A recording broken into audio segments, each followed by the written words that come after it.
नमस्कार. लक्षवेधीमध्ये आपल्या सगळ्यांचं स्वागत. मी प्रसाद काथे.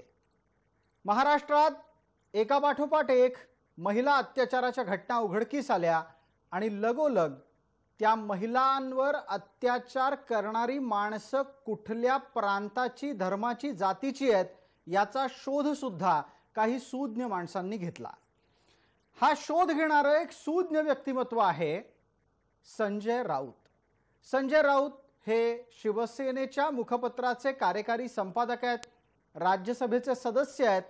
त्यांनी अग्रलेख लिहून एका प्रकारे असा ठाम दावा केला की परप्रांतीयांच्यामुळे महिला अत्याचाराचा प्रश्न अधिक जटिल झालेला आहे.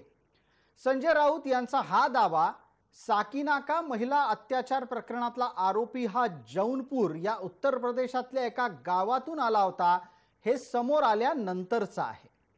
संजय राऊतांनी जे काही वक्तव्य अग्रलेखाच्या माध्यमातून केलं त्याचीच री महाराष्ट्राच्या मुख्यमंत्र्यांनी ओढत आणखीन एक पाऊल पुढे टाकलं. बाहेरगावहून आलेले, थोडक्यात गुजराण करण्याच्यासाठी, चरितार्थ चालवण्याच्यासाठी मुंबईत आलेल्या बाहेरच्या राज्यातल्या माणसांना परप्रांतीय म्हटलं जातं आणि या परप्रांतीयांची नोंदणी व्हायला हवी अशीच भूमिका महाराष्ट्राच्या मुख्यमंत्र्यांनी घेऊन टाकली.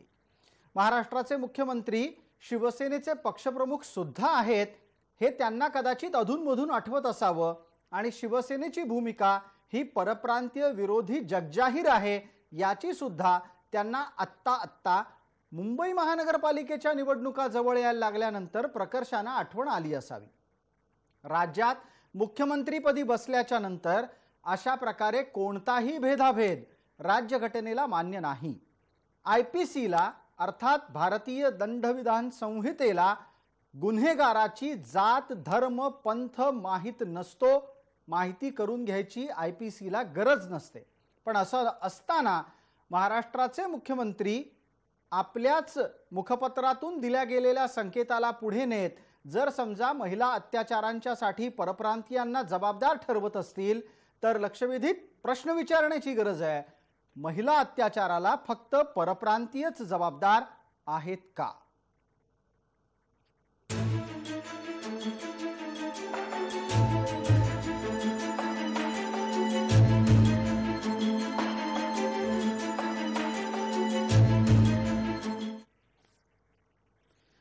महिला अत्याचाराच्या संदर्भातली चर्चा परप्रांतीयांच्या दृष्टिकोनातून करण्यापूर्वी साकीनाक्यातल्या घटनेच्या नंतर महाराष्ट्रात झालेल्या अत्याचारांची एक यादी आम्ही आपल्या समोर सादर करतोय. ही यादी ग्राफिक्सच्या माध्यमातून आपल्या समोर टीव्ही स्क्रीनवर येते. ती पहा.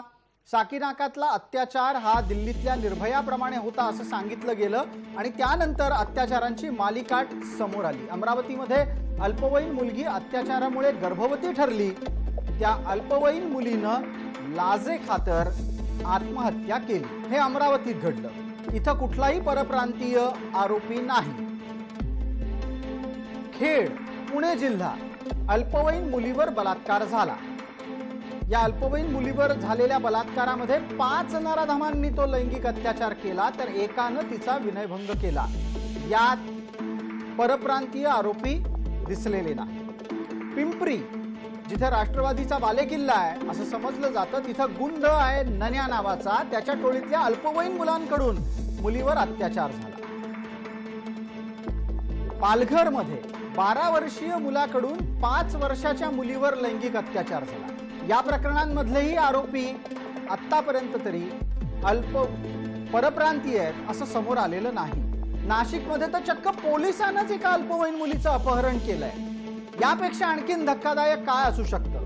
बरं, हा पोलीस परप्रांतीय असणं शक्य नाही हे तर किमान मान्य करायला हवं. आणि नाशिकमध्येच दुर्दैवानं एका संमोहन तज्ञ डॉक्टरकडून रुग्ण महिलेचा दवाखान्यातच विनयभंग झाला. पंचवटी भागामध्ये ही घटना घडलेली आहे आणि म्हणूनच प्रश्न उपस्थित होतो की आपण महाराष्ट्रात राहतो की महिला अत्याचार राष्ट्रामध्ये राहतो? या चर्चेमध्ये आपल्या सोबत सहभागी होणाऱ्या मान्यवरांचा मी आपल्याला पटकन परिचय करून देतो. आपल्या सोबत चर्चेसाठी आज सत्ताधारी गटाकडून राष्ट्रवादी काँग्रेसच्या प्रवक्त्या या नात्यानं विद्याताई चव्हाण आहेत. भारतीय जनता पार्टीकडून आपल्यासोबत दिव्याताई ढोले आहेत, आपल्यासोबत माजी पोलीस अधिकारी या नात्यानं धनराजजी वंजारी आहेत आणि कायदेतज्ञ या नात्यानं ॲडव्होकेट गुणरत्न सदावर्ते आहेत। माझा थेट पहिला प्रश्न आत्ता विद्याताईंना आहे। विद्याताई, राष्ट्रवादी काँग्रेस कोणत्याही प्रकारे भाषिक भेदाभेद मान्य करत नाही असं आम्हाला वाटतं। आत्ता महाराष्ट्राच्या मुख्यमंत्र्यांनी ज्या पद्धतीनं परप्रांतीयांची नोंदणी करायला लागेल अशा प्रकारचे सूचक आदेश गृह विभागाला दिले आहेत आणि ते महिला अत्याचाराशी निगडीत आहेत, तुम्हाला अशा प्रकारचा परप्रांतीयांवरचा भेदाभेदाचा मुद्दा मान्य आहे का? या आधी जेव्हा शिवसेना तुमच्या सोबत नव्हती तेव्हा राष्ट्रवादीची भूमिका वेगळी होती, आता राष्ट्रवादीनं ही भाषिक भूमिका स्वीकारली आहे का?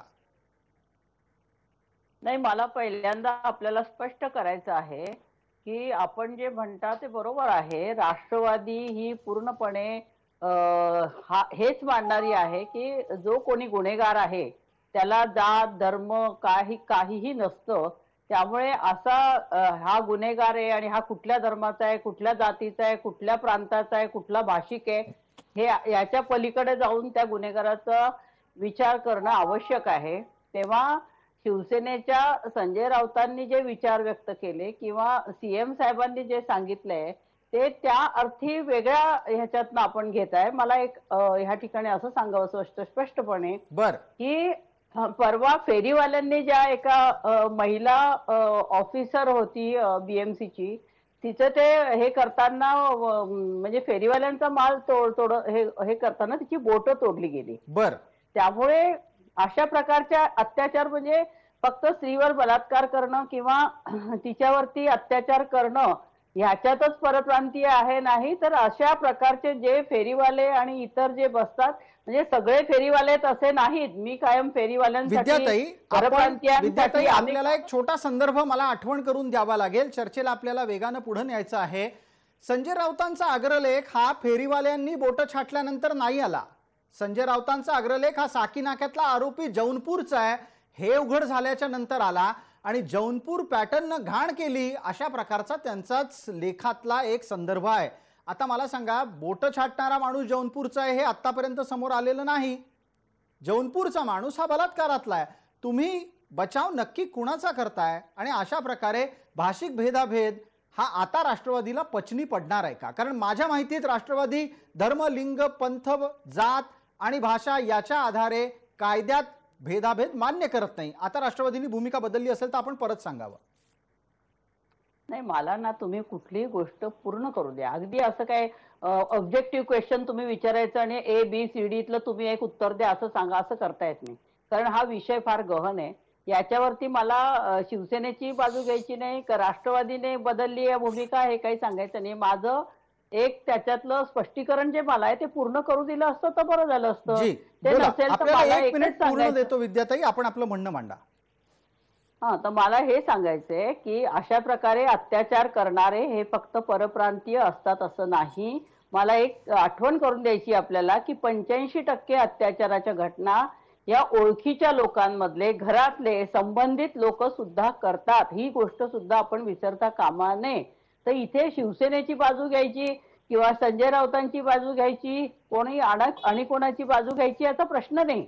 एका स्त्रीवर अत्याचार होतात, तो अत्याचार करणारा कुठल्याही जाती धर्माचा असला, राज्याचा असला तरी अशा प्रकारचे अत्याचार होऊ नयेत म्हणून जी काही उपाययोजना गृह खात्याला करायची असेल ती करायला लागणार आहे। आता तुम्ही जे म्हणतात की परप्रांतीयांचा जो मुद्दा आहे, तर इथे जे पोलिसांकडे किंवा गुन्हेगाराची जी गुन्ह्यांची नोंद असते त्याच्यामध्ये कदाचित परप्रांतीयांच्या गुन्ह्यामध्ये प्रमाण जास्ती असेल, कारण आपण यूपी बघितलं, बिहार बघितलं, इथे गरिबी जास्ती आहे, बेरोजगारी जास्ती आहे, त्यामुळे इथल्या लोकांच्याकडे नकळत गुन्हेगारीचं प्रमाण सुद्धा जास्त असण्याची शक्यता आहे। ठीक आहे, पण याच्यामध्ये याच्यात विद्याताई आपल्याला चर्चेला पटकन पुढे न्यायचं आहे। आपल्या सोबत असलेल्या महिला प्रतिनिधी या नात्यानं भारतीय जनता पार्टीच्या प्रवक्त्या आहेत, त्यांना आधी मी बोलतं करतो, त्यानंतर आपल्या सोबत असलेले माजी पोलीस अधिकारीही बोलतील आणि कायदेतज्ञही बोलतील। माझा पटकन प्रश्न आत्ताच्या घडीला भारतीय जनता पार्टीच्या प्रतिनिधी या नात्यानं ढोले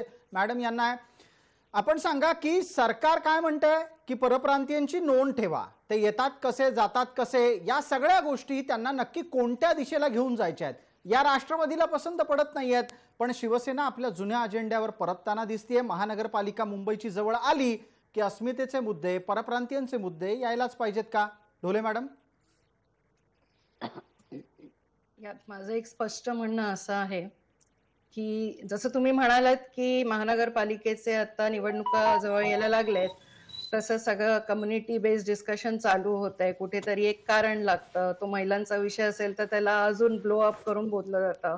पण इथे आपल्याला लक्षात घ्यायला पाहिजे की 4 दिवस अगोदरच उत्तर प्रदेश मधल्या निवडणुका पुढच्या वर्षी येत आहेत आणि त्याच्यामध्ये शिवसेनेनी हे डिक्लेअर केलं आहे की त्यांना पहिले ते 50% लढणार होते, नंतर 100च्या सीट्स वरती ठीक आहे.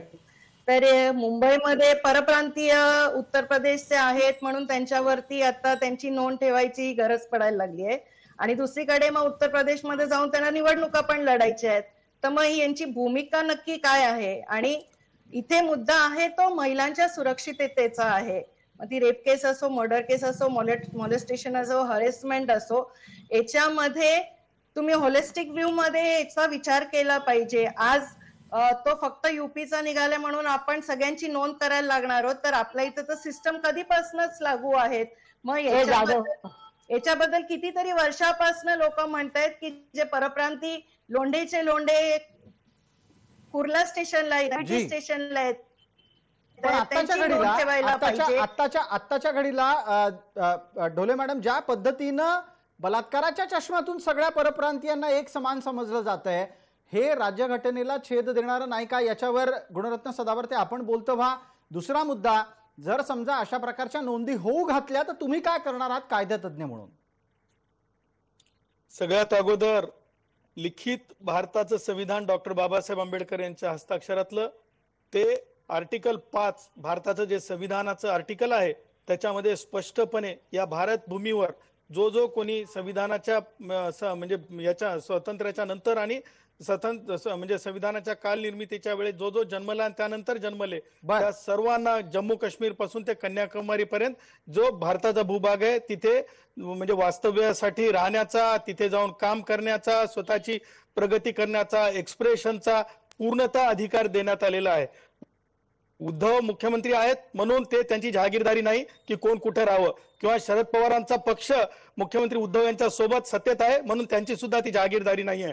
दुसरी गोष्ट मला तुम्हाला सांगायचं आहे, राज ठाकरे सारख्या संघटना निवडणुकीच्या वेळेस जसं ते म्हणजे आपण म्हणतो विशिष्ट काळामध्ये काही पिकं वर येत असतात पावसाळ्यामध्ये, तसं वर येणाऱ्या संघटनांची भीती कोणी बाळगणार नाही. मी चॅलेंज देतो जय महाराष्ट्र चॅनलच्या माध्यमातून, राज ठाकरे असतील, मुख्यमंत्री उद्धव असतील, शरद पवारचे पक्ष असतील, अशोक चव्हाण असतील, तुम्ही एकाही परप्रांतीय माणसाला या महाराष्ट्रातून नोंदणी करा जबरदस्ती म्हणून आणि या राज्यातून बाहेर या बंबईमधून बाहेर जा.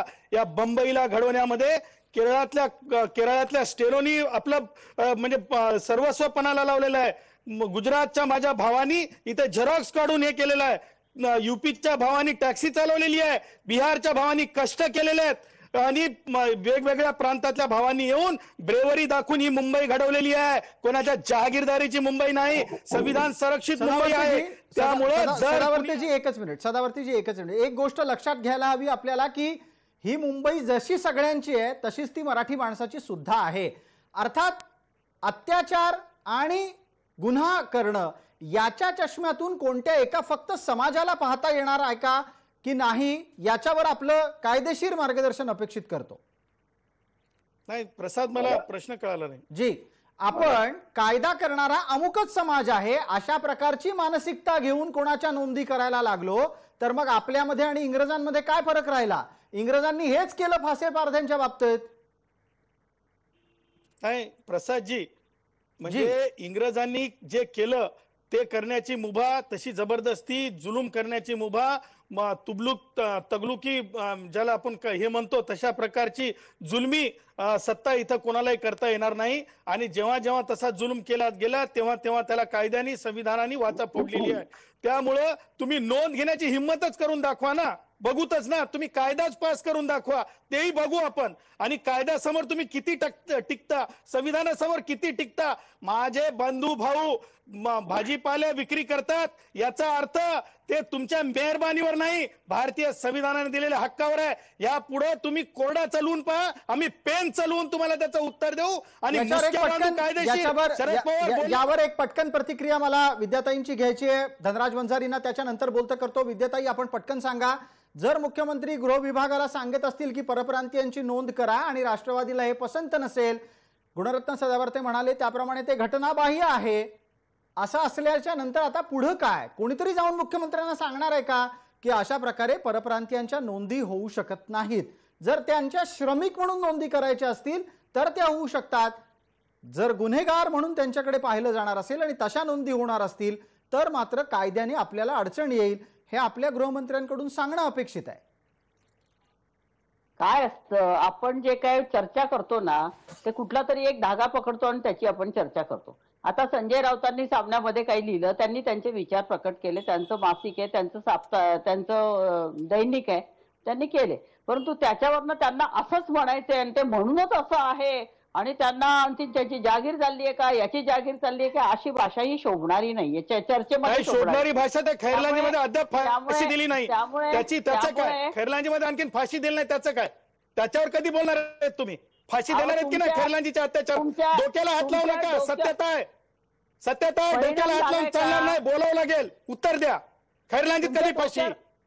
तुमच्या डोक्यावर परिणाम झालाय का? तुम्ही जरा नाही, परिणाम तर तुमच्या डोक्यावर झालाय. आणखीन तुम्हाला खैरलांजी कळत नाही, खैरलांजीतली फाशी कळत नाही, तुम्हाला उत्तर नाही, म्हणून तुम्ही परिणामाच्या गोष्टी करता.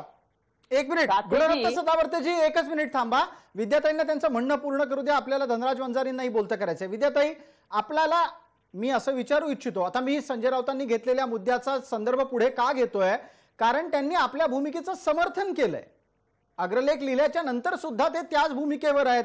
म्हणून म्हटलं की जर मुख्यमंत्री त्याच भूमिकेला पुढे नेत असतील, परप्रांतीयांच्या नोंदीची भूमिका मांडत असतील, तर राष्ट्रवादी सांगणार आहे का त्यांना की हे कायद्यात बसणार नाही? काथेजी, मला तुम्हाला एक सांगायचं, मी ते स्पष्टीकरण पूर्ण करायचे आता ते वकील महोदय बोलायला लागले, मी थांबवलं, त्यांना जरा शांत करा. त्यांना आजच्या चर्चेचा मुद्दा पुन्हा एकदा समजावून सांगा. ते उगाच मला सगळं समजलेलं आहे. मला डाव्याने एवढं समजून ऐकून आणि राष्ट्रवादी घड्याळ एवढं चालून गरज नाही. मी ज्या चळवळीत वाढलो तिथं मला समजतंय काय बोलायचं आणि काय विषय येते. सदावर्तेजी, वेळ जातोय याच्यामध्ये, शब्दाला शब्द लागत राहिला, वेळ जातोय. विद्याताई, आपण आपली भूमिका मांडावी 30 सेकंद. मला एकच सांगायचंय की आपल्या ज्या निवडणूक आयोगाकडनं ज्या याद्या येतात मतदानाच्या, त्याच्यामध्ये प्रत्येकाच्या नोंदी असतात. त्याच्या व्यतिरिक्त नव्याने जर कोणी येतं, आता तुम्हाला मी पोलिसांच्या दृष्टिकोनातून सांगते की एखादा गुन्हा घडल्यानंतर त्या माणसाचा शोध करायला पोलिसांना तिथे जे धागेदोरे मिळतात त्याच्यातनं त्या गुन्हेगारापर्यंत पोहोचायला लागतं. आता ते जो गुन्हेगार जर कोल्हापूरला पळाला असेल आणि कुठे महाराष्ट्रात पळाला असेल किंवा औरंगाबादला पळाला असेल किंवा तो युपीला पळाला असेल, तर जिथे त्याचे धागेदोरे असतील तिथपर्यंत पोलिसांना पोहोचायला लागतं.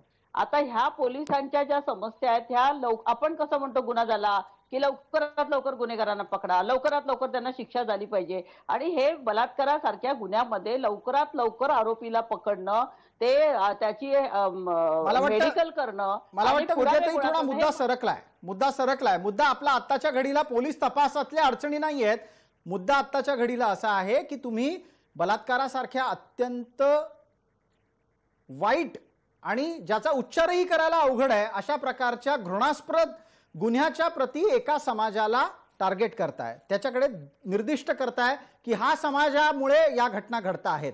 पटकन एकच मिनिट थांबा. विद्याताई थांबा जरा. आपल्याला धनराज वंजारी यांना बोलतं करू द्या. तुम्ही पोलिसांचा मुद्दा मांडला, त्या निमित्तानं धनराज वंजारींनाही पटकन काही प्रश्न आपल्याला विचारता येतील. वंजारीजी, आयपीसी अस्तित्वात आहे, भारतीय दंडविधान संहिता ही प्रत्येकाला समान न्यायानं पाहते.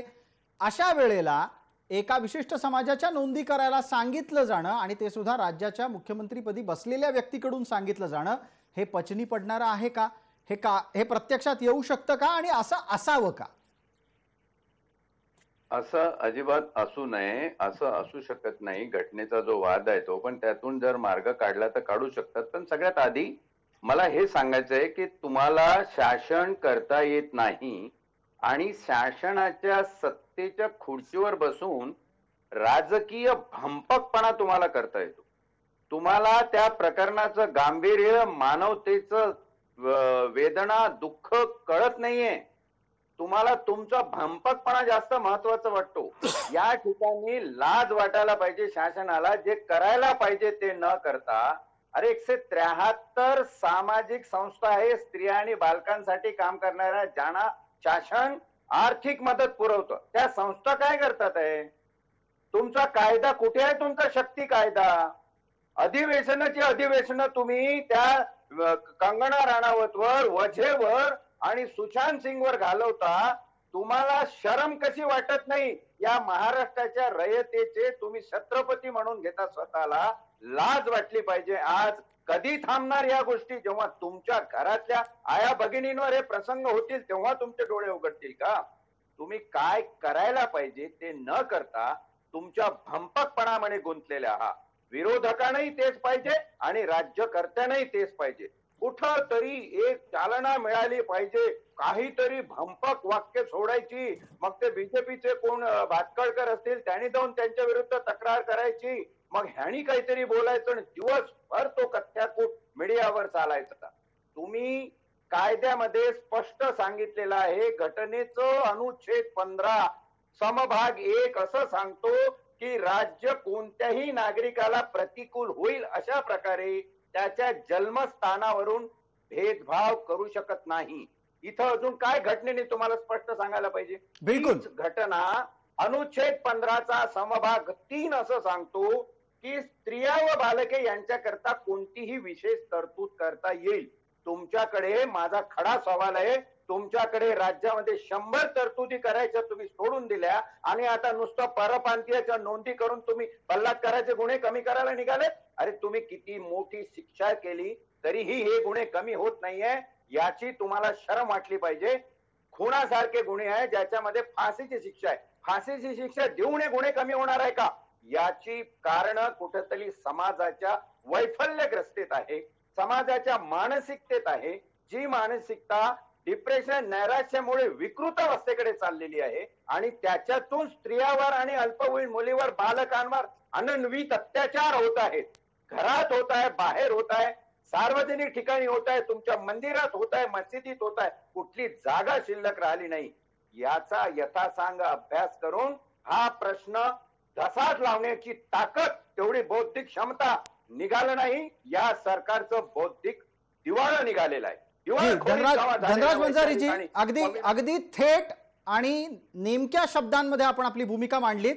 तुमच्याच या वक्तव्यातला एक धागा पकडतो आणि पटकन आधी गुणरत्न सदावर्ते आणि मग त्यानंतर राजकीय प्रवक्त्यांना बोलतं करतो. गुणरत्न सदावर्ते, धनराज वंजारींनी सांगितलं की कायदा अर्थात राज्यघटना काय सांगते, तिचं फ्रेमवर्क, तिची घटनात्मक चौकट काय आहे.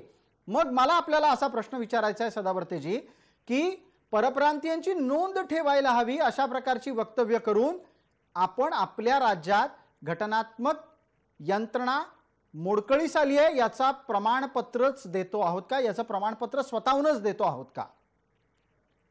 एक लक्षात घेतलं पाहिजे, जसं आताच माननीय धनराज वंजारी साहेबांनी सांगितलं, त्यांच्या मताशी मी सहमत आहे. कारण आर्टिकल 15 मध्ये जे आहे ऑल सॉर्ट ऑफ डिस्क्रिमिनेशन जे आहेत त्यांनी प्रोहिबिट केलेले आहेत माननीय म्हणजे यांनी संविधानाने. त्यामुळे आणि सिटिझनशिप ऍक्ट मध्ये सिटिझनशिप ऍक्ट असेल किंवा सिटिझनशिपची जी तरतूद आहे आर्टिकल 5 ची त्याच्यामध्ये सुद्धा स्पष्ट तरतूद आहे. त्याच्यामुळे नोंदणी वगैरे म्हणजे वावरण्यासाठी, कर्म करण्यासाठी, कार्य करण्यासाठी नोंदणी वगैरे करायचं म्हणलं तर ह्याच महाराष्ट्र शासनाने, संजय पांडे कुठल्या राज्याचे येतो, या प्रत्येक राज्यामध्ये जे उच्च न्यायालय असते त्या न्यायालयात त्या उच्च न्यायालयाचे प्रमुख न्यायमूर्ती जे असतात, ज्यांना चीफ जस्टिस आपण म्हणतो, ते काय त्या राज्याचे नसतात, कधीच नसतात. कारण तरतूदच तशी आहे. हा बॅलन्स आहे आणि ह्या बॅलन्सला तुम्ही एक देश म्हणून पाहिलेलं आहे. ज्या जम्मू काश्मीरला 70 वर्ष आम्हाला एक देश, एक भूमी आणि 2 वेगवेगळ्या भावना आणि भूमिका नसाव्यात म्हणून एवढे वर्ष लागले आणि शेवटी केंद्र सरकारला एक मोठा निर्णय करून सर्व प्रांत, सगळी भूभाग एकच आहे आणि एक सारखं तुम्हाला नांदण्याची मुभा आहे असं म्हणण्यासाठी जी म्हणजे जे काही कसरत करावी लागली ती कालच्या ते काय निवडणुका आल्या की निवडणुकीच्या ठप्पे मारून घेण्यासाठी ते राज ठाकरे किंवा ते काय उद्धव हे मुख्यमंत्री आहेत त्यांनी हे सगळं चालवणं हे काही कायदेशीर नाहीये आणि मला मग या निमित्तानं परत मोदीची एकदा विद्याताईंना बोलतं करायचंय आणि विद्याताई आपल्याला विचारायचं आहे, धनराज वंजारींची प्रतिक्रिया आपल्यापर्यंत पोहोचलेली असेल, ती अत्यंत नेमक्या, थेट आणि धारधार शब्दांमध्ये होती.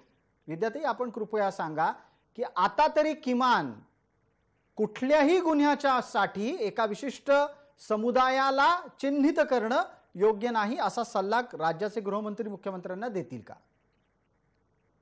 नाही, मला तुम्हाला पुन्हा एकदा सांगायचंय की राज्याचे गृहमंत्र्यांनी काही सल्ला मुख्यमंत्र्यांना देणं, त्यांचे ते विचार जे असतात ते एकमेकांचं विचार मीटिंग मध्ये त्यांची चर्चा होत असेल त्याबद्दल मी तुम्हाला काही सांगू शकत नाही. पण मला निश्चित एवढं वाटतं की जेव्हा एखादा गुन्हा घडतो आणि जेव्हा एखादा बलात्कारासारखा परवा जो गुन्हा घडलाय तो, त्यावेळेस तिथे कुठलाही सरकार, कुठलाही मंत्री, कुठल्याही कोणाचीही जबाबदारी नसते, ती सर्वस्वी पोलिसांची जबाबदारी असते. आणि त्या गुन्हेगाराचा गुन्हा घडताना त्या गुन्हेगाराला त्वरित अटक करणं, त्याला त्वरित पकडणं आणि हे सगळं करणं, इन्व्हेस्टिगेशन पोलिसांची जबाबदारी असते. पण पोलिसांनी जर काही सजेस्ट केलं की बाबा आपल्याला हे गुन्हेगारी आणि हे लवकरात लवकर संपुष्टात आणायचं असेल तर काही गुन्हेगारांवर आपलं लक्ष ठेवलं पाहिजे, याचा अर्थ निश्चितच तुम्हाला असा काढता येणार नाही की युपीचे जौनपूर किंवा आणि कुठला बिहारचा माणूस किंवा आणि कुठला माणूस याच्यावरती लक्ष ठेवा असं म्हणणं, असा त्याचा अर्थ काढणं चुकीचं आहे. ठीक आहे, पण मग जर आपण असं म्हणताय की एका विशिष्ट समुदायालाच टार्गेट करण्याचा आपला प्रयत्न नाही, तर आपल्या सोबत असलेल्या दिव्या ढोले भारतीय जनता पार्टीच्या प्रवक्त्या आहेत, त्यांनी सांगावं की मग नक्की या सरकारला करायचं काय आहे?